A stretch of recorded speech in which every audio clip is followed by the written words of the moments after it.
Hello everyone, welcome to Sacred Civil and Sacred Gurukul. So in this lesson we are going to discuss about the most important question part 3. तो इसमें जो हम question discuss करेंगे वो हमारा question सबसे पहला है steel rod circular in cross section taper from 30 mm diameter to 15 mm diameter over a length of 600 mm. Find how much length will increase under a pull of 20 kilonewton if Young's modulus of elasticity equals to 200 kilonewton per mm square and also derive the formula used. जो हम equation use करते हैं directly मैंने आपको equation समझाया था उसके साथ साथ वहीं पे बताया था कि we will discuss this thing in the problem जहाँ पे हम क्वेश्चन डिस्कस करेंगे वहाँ पे हम इसको यूज करेंगे। तो प्रॉब्लम यही कह रहा है कि डिराइव करना है इस फॉर्मूला को कि कैसे जो अगर टेपर सेक्शंस का जो क्रॉस सेक्शन है टेपर सेक्शन है तो उसका फॉर्मूला कैसे डिराइव होता है डेल्टा के केस में और ये जो वैल्यूज दिए हुए हैं जो इंडिविजुअल वैल्यू 15 mm डायमीटर है 600 mm का लेंथ है 20 किलोमीटर का पुल लगा हुआ है ये सारे के सारे ई का वैल्यू दे रखा है तो इसको कैसे क्या होगा डेल्टा का वैल्यू। तो सबसे पहले स्टार्ट करने से पहले एक छोटा सा डायग्राम बनाते हैं। Diagram will like this.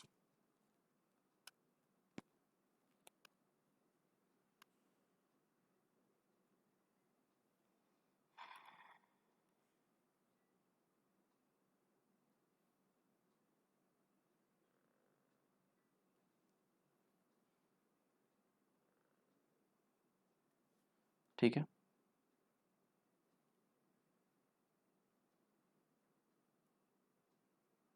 देखो या तो आप लेफ्ट साइड को छोटा कर लो राइट साइड को बड़ा कर लो कोई दिक्कत नहीं है। इसको ले लेते हैं D2, छोटा वाला को लेते हैं D1।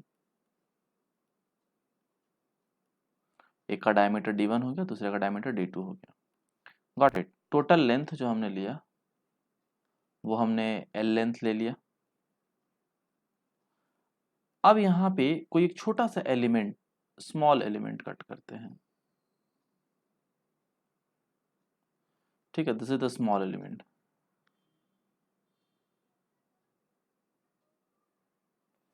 तो ये स्मॉल एलिमेंट जो होगा कोई ना कोई पर्टिकुलर डिस्टेंस पे होगा।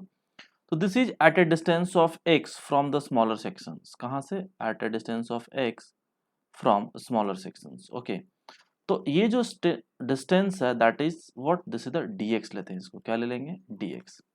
तो यहाँ पे जो dx की अगर हम बात करते हैं तो यहाँ से लेके यहाँ तक आएगा तो ये क्या कहलाएगा d कैपिटल dx। ये आपको कैपिटल dx हो गया। ये जो स्मॉल एलिमेंट है that is the small dx और कैपिटल dx आपका d1 है d2 है H and everything. l length है ये x डिस्टेंस पे है। ओके, आप इसको उल्टे साइड से बना सकते हो। लेफ्ट साइड पे आप d2 रख लो राइट साइड पे आप d1 रख लो, there is no any issue. So इस एक्सप्रेशंस को हम डिराइव कैसे करेंगे? सबसे पहला सवाल है कि इस एक्सप्रेशंस को डिराइव करेंगे कैसे। तो डिराइव कैसे कर, देखिए फिगर आपके सामने है। अब एक चीज और, लोड भी लगाना है हमें। तो यहाँ पे भी p किलो न्यूटन का लोड लगा लेते हैं, this is the p।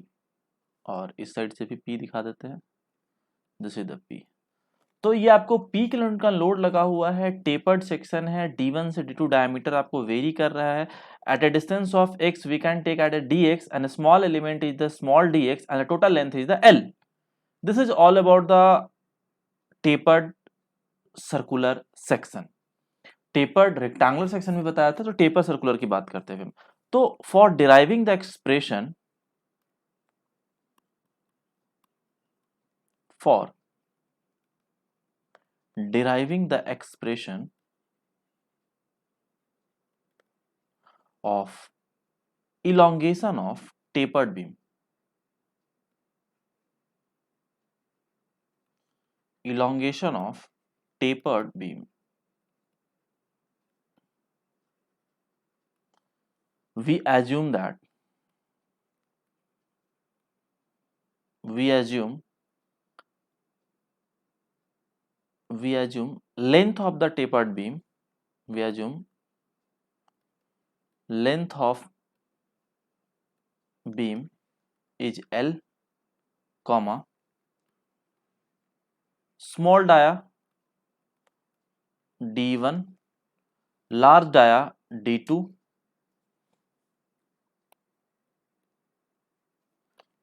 I hope so this is clear. Large आया d2. So dx will be what? What will be the dx? What will be the value of dx at a distance of x? तो dx equals to लिख सकते हैं d1 plus d2 minus d1 by l into x, where dx is the dia at a distance of x from the smaller end, where dx is diameter at any distance, कहां से? At any distance x from smaller end. देखो x का value जो भी आपको है boundary conditions के according apply कर सकते हो, l के अकॉर्डिंग डिपेंड करेगा। चाहे x इक्वल्स टू 0 भी ले लो तो भी ठीक है, x इक्वल्स टू l/2 ले लो तो भी कैलकुलेट हो जाएगा, x इक्वल्स टू l भी लोगे तो भी आपको निकल, दैट डिपेंड्स कि आप x का वैल्यू आप क्या पुट करना चाहते हो। तो dx जो डायमीटर है वो कहां पे कह रहा है? At a distance of x from the smaller end. So इस पूरे टर्म्स को, जो आपका ये पूरा टर्म है जो d2 माइनस d1/l है, उसको हम k मान लेते हैं। तो dx is equals to d1 plus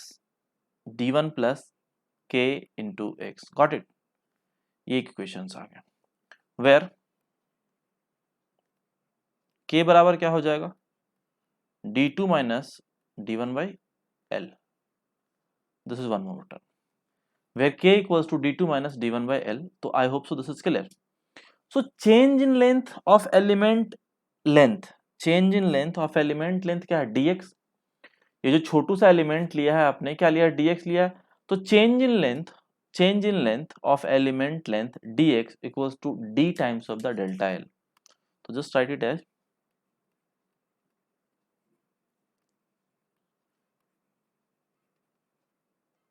change in length of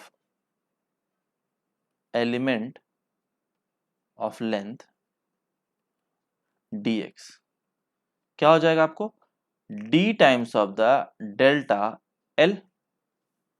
तो d times of the delta l बराबर हम क्या लिख सकते हैं? p dx, pl by a, pl यानी कि p dx into a, p dx by a हो गया। So net elongation will be what?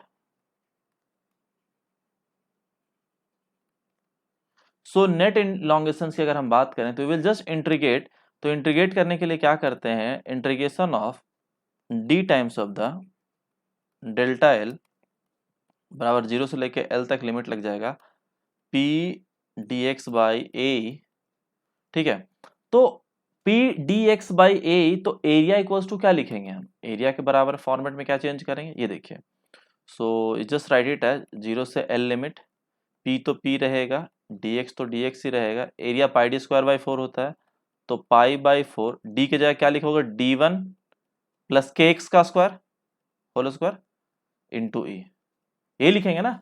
जो ऊपर अभी आपने लिखा यहाँ पे कि डायमीटर क्या हो जाएगा? d1 प्लस के एक्स, तो d1 डायमीटर हो गया, तो उस पर्टिकुलर सेक्शंस पे जो डायमीटर हमारा आ रहा है वो कितना आ रहा है? d1 plus k x square, क्योंकि आपको यहाँ पे पुट करना है एरिया, तो पाई डी स्क्वायर बाई 4, तो pi D square total d1 plus k x का whole square is the total diameter by 4। तो इस टर्म को हम इंटीग्रेट करेंगे with respect to the limit जो लगाएंगे। लिमिट क्या लगा रहा है? 0 से l के बीच में लिमिट लगाया हमने। कहां से कहां तक लिमिट लगाया? 0 से l के बीच में लिमिट लगाया। तो लिमिट लगा के इंटीग्रेट करेंगे तो हमारा इधर क्या बच जाएगा? इस साइड में आपका आ जाएगा delta l is equals to delta l बराबर इंटीग्रेशन ऑफ 0 से l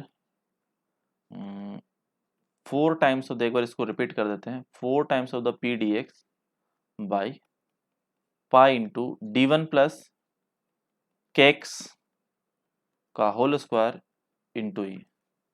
सो 4p पाई ई कॉमन निकल जाएगा। क्या निकल जाएगा common? 4p by pi common निकल गया, 0 से l dx। में आपको बताया था ना जब इक्वेशन सॉल्व कराए थे, तो समझ क्वेश्चन जब कराऊंगा तो क्वेश्चंस के फॉर्मेट में पूरा का पूरा सॉल्व करा दूंगा। तो ये आ गया। तो इसको जब लिमिट लगा के जब पुट करेंगे तो 4p बाई पाई इंटू ई, यह आ जाएगा -1 के, बाहर आ गया, d1 plus k x, limit आपका 0 से l तक है। वैल्यू पुट करेंगे, तो वैल्यू पुट करेंगे तो डेल्टा एल बराबर क्या हो जाएगा, डेल्टा एल बराबर हो जाएगा 4PL by pi into E into d1 into d2। So this is the final equation. क्या कहला रहा है, this is the final equation of delta L. Got it. तो ये डेल्टा एल का फाइनल इक्वेशन आ गया, फाइनल डेरिवेशंस कह सकते हो, फाइनल इक्वेशंस कह सकते हो। तो इस तरीके से ये डिराइव होता है। तो अगर कन्वेंशनल की बात करा जाए तो कन्वेंशनल में मे बी ये 8 मार्क्स 10 मार्क्स में पूछ लिए जाते हैं। किसी स्टेट सर्विसेज में अगर कन्वेंशनल की बात करते हैं तो 8 से 10 मार्क्स में काफ़ी है। But this formula is very important for conventional as well as your objective. Because reason ये है, चाहे गेट का पेपर हो, ईएस का पेपर हो, ऐसे सवाल आते हैं। स्टेट सर्विस में डायरेक्टली फार्मूला पूछते हैं, गेट में आपको पूरा सॉल्व कराएंगे और d1 d2 का वैल्यू देके पी एल का वैल्यू डेल्टा एल कैलकुलेट कराएंगे। तो now as per the given value,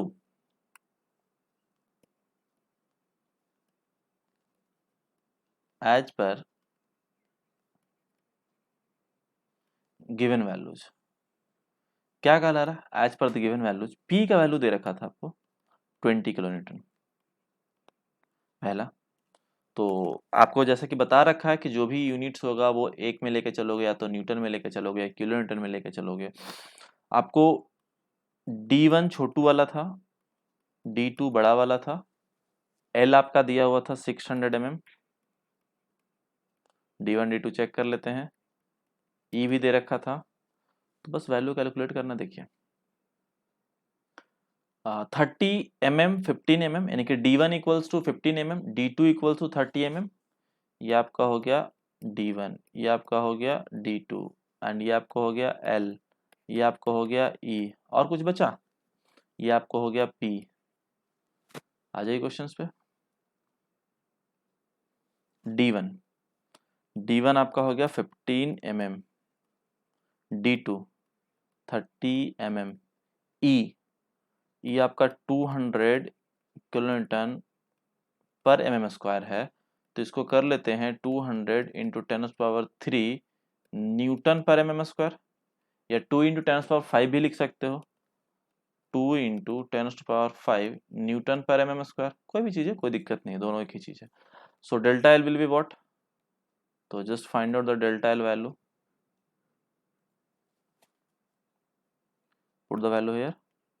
delta l equals to 4 into 20 into 10⁻³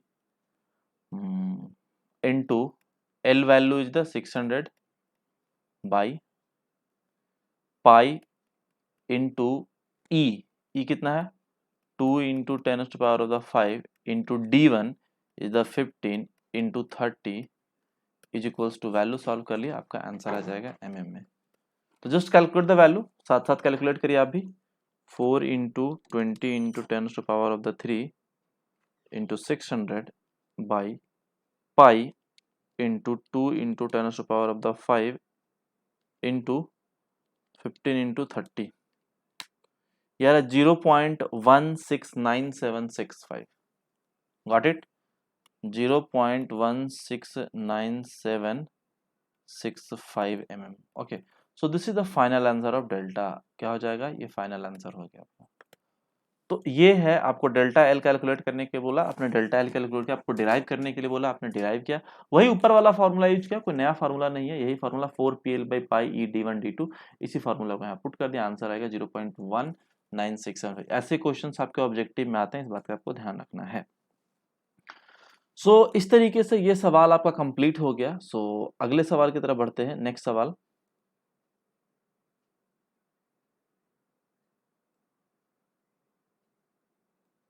ठीक है, ये आपका अगला सवाल है, पढ़िए इसको। Compute the total elongation caused by an axial load of 100 kN applied to a flat bar 20 mm thick, tapering from width 120 mm to 40 mm। ठीक है भाई, in a length of 10 meter as shown in the figure, assume E equals to 200 GPa. Got it? तो सवाल ये कहता है कि total elongation find out करना है, टोटल इलोंगेशन फाइंड आउट करना है जिसका लोड जो है वो 100 किलो न्यूटन का लगा रखा है। ठीक है, एक साइड जो आपका विड्थ है वो 40 mm का है, दूसरे साइड जो विड्थ है आपको 120 mm का है। थिकनेस दे रखा है 20 mm का थिकनेस है, लेंथ जो है वो 10 मीटर का लेंथ है। देखो बाकी के जो सारे डायमेंशन है वो mm में है, but exception of the length is in metre. Got it? Metre length जो है वो आपको मीटर में है, बाकी के सारे डायमेंशन आपको mm में है। तो just we will draw a figure, same figure as it is इसके रिस्पेक्ट में, क्योंकि हमें dx यहाँ पे दिखाना होगा। तो इस तरीके से एक फिगर ड्रॉ कर लेते हैं छोटू सा।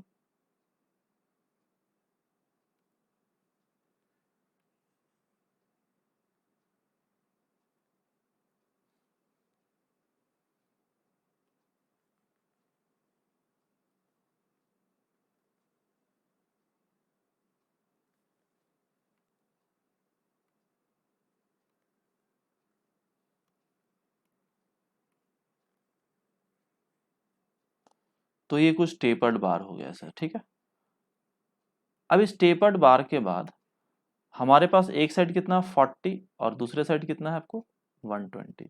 कोई बात नहीं, तो विल जस्ट सी। देखिए यहां से लोड लग रहा है और एक यहां से लोड लग रहा है। कितने का लोड है भाई? 100 किलो न्यूटन का। इस साइड कितना कह रहा है? 60 ये बोला है और 60 नीचे बोला है। 60 mm and this is also 60 mm. This is the 20 mm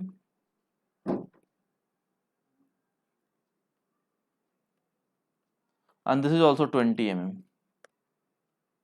ठीक है, तो दिस इज द 20 mm। तो एक स्मॉल एलिमेंट ले ले पिछले सेक्शन की तरह dx, एक छोटू सा एलिमेंट ले लिया हमने dx। This is like this at a distance of x, at a distance of x।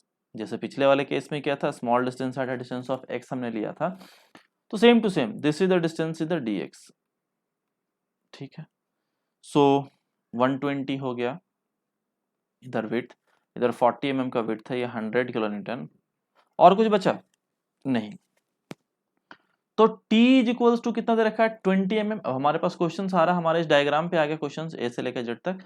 तो थिकनेस जो दे रखा है T इक्वल्स टू 20 mm, जो लेंथ है वो आपको 10 मीटर है। एंड तो bx क्या हो जाएगा साहब आपका?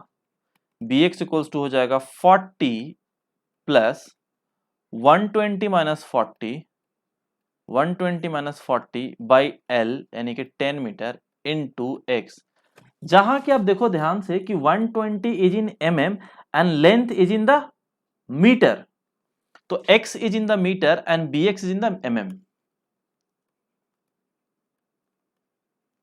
इन metre and bx is in mm। Okay, so this is the two terms x और bx के फॉर्मेट में आपको क्लियर हो गया।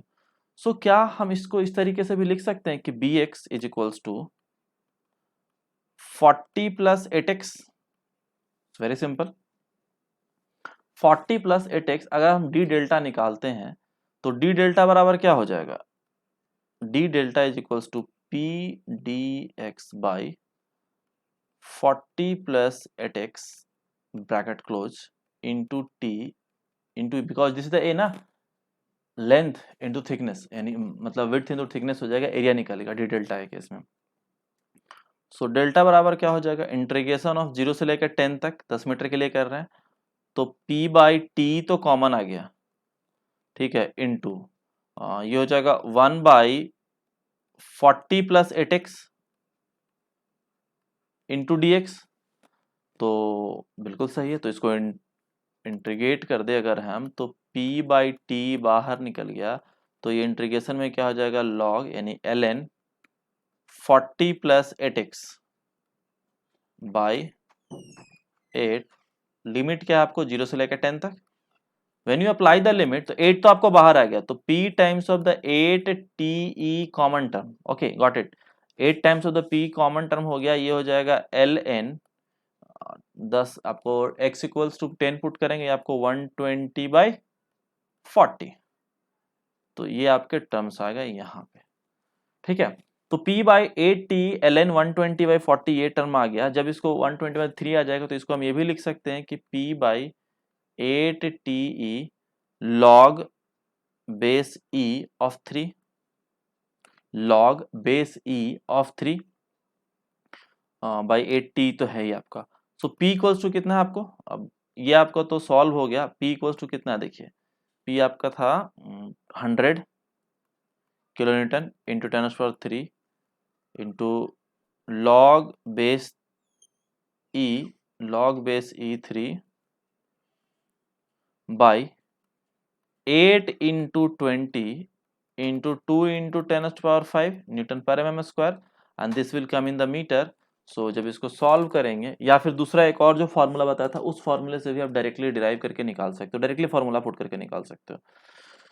तो एक बार इसको सॉल्व कर लीजिए, log बेस 3, ठीक है, log 3 into 100 into 10⁻³ divided by 8 into 20 into 2 into 10⁵, यह आ रहा है 3.433, यहाँ पे लिख लीजिए 3.433 इंटू 10⁻³ mm, गॉट इट। तो ये आपके टर्म्स सॉल्व हो गए, ये कंप्लीटली आपका इक्वेशन जो है वो सॉल्व हो गया। इसी के साथ साथ एक डायरेक्टली फॉर्मूला भी आपको बताया था b2/b1 के केस में कि डेल्टा इक्वल्स टू PL/A, तो एक और फॉर्मूला जो छोटू सा बताया था, फॉर्मूला मैं आपको यहाँ नीचे लिख देता हूँ कि डेल्टा इक्वल्स टू, एक तो इक्वेशन आपको ये है ही, उसके साथ साथ P L/A, PL log B2/B1 by 2.303, इसके बाद आपका आता था कि एरिया की जगह हम B2 minus B1 into T into e, तो यही चीज लिखा हुआ PL/A और कुछ नहीं है, delta equals to PL/A, this is the same equation, okay. यहाँ पे कहीं पे आगे भी लिखा 2.303 PL log base B2/B1 by आपको B2 minus B1 into T into e, तो जो भी वैल्यू आप यहाँ पे पुट करोगे तो सेम ही वैल्यू है, कोई अलग वैल्यू नहीं आने वाला। आप दोनों तरीके से सॉल्व करके देख लीजिए, आपको बराबर ही वैल्यू आएगा, ठीक है, सेम वैल्यू आएगा। तरीका कोई भी हो बट कंसेप्ट क्लियर होना चाहिए, कंसेप्ट क्या कहलाता है, गॉट इट। सो अब अगले सवाल पे मूव करते हैं। देखिए अब आपके सामने दो सवाल हैं। पहला सवाल ये है, एक सवाल आपके प्रैक्टिस के लिए है और एक सवाल मैं आपको अभी सॉल्व करके बताऊंगा। तो ऊपर वाला जो क्वेश्चन है इसको हम प्रैक्टिस के लिए रखेंगे, ठीक है, और इसको आप सॉल्व करेंगे। तो ये हम नेक्स्ट पार्ट में डिस्कस करेंगे, this will be discussion in the next part. ये दो क्वेश्चन आपके सामने हैं कि rectangular bar of 30 mm into 60 mm cross section and 200 mm length is restrained from the expansion along its 330 mm into 200 mm side by the surrounding material. Find the change in dimension and volume when compressive force of 180 kN acts in an axial direction, that is the E equals to 2 into 10⁵ Newton पर mm square, या फिर MPa लिख लो, एक ही चीज है। And I think so अगर ये थोड़ा सा इसको साइज बड़ा कर दिया जाए तो ज़्यादा कंफर्टेबल होगा आपके लिए, तो इसको 20 कर देता हूँ,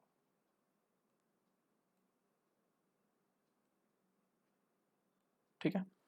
तो ये आपका सवाल है पहला, और दूसरा सवाल आपका ये है।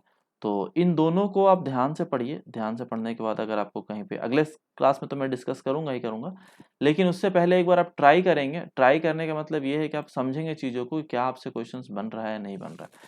नेक्स्ट क्वेश्चन क्या कर रहा है कि square bar of 50 mm into 50 mm cross sectional of 100 mm length is subjected to an axial compressive load of the 10 kilonewton. Calculate the change in volume of a bar if all the lateral strain of the bar are prevented by a uniform pressure on the four lateral faces. Calculate this pressure value and the change in volume, and calculate the value of bulk modulus K and shear modulus G for the material of the bar. Following parameter may be used if E का value दे रखा है और mu का value दे रखा है. सो इसको हम डिस्कस करेंगे पार्ट 4 में. किसमें? Part 4. This two question in part 4, and those who are not joined the telegram group must join the telegram group. Number है 9810935295, telegram or whatsapp. Okay, so this is all about. So thank you everyone.